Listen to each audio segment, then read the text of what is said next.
Today's episode is all about hydrogen cars, which are immensely promising and futuristic.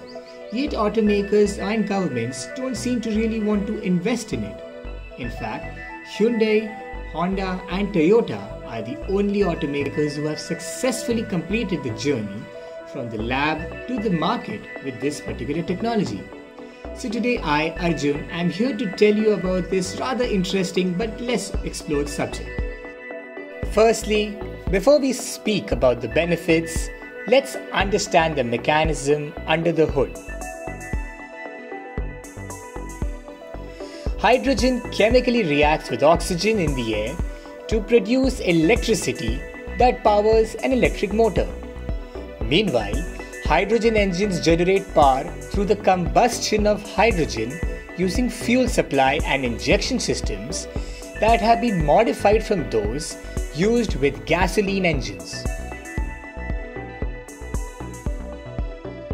Except for the combustion of minute amounts of engine oil during driving, which is also the case with gasoline engines, hydrogen engines emit zero carbon dioxide when in use.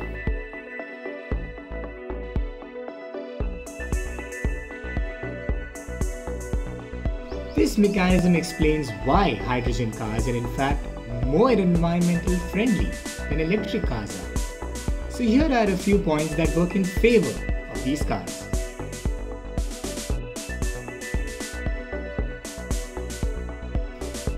Hydrogen is a renewable source of energy that can also be found very easily.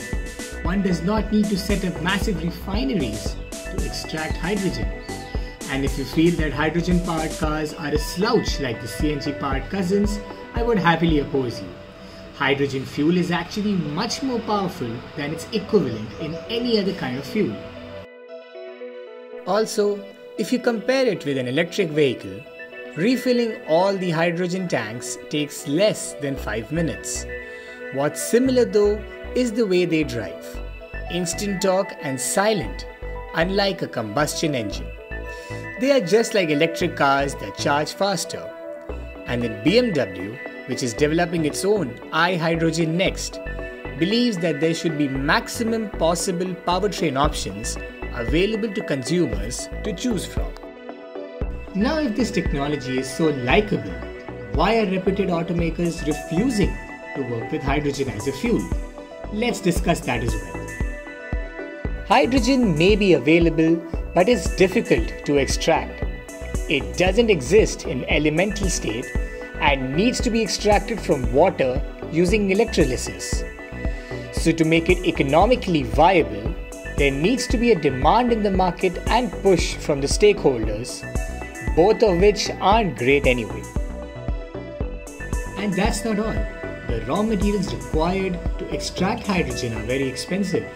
The storage of hydrogen as a fuel is very complicated, especially when you compare it to the likes of any other kind of fuel.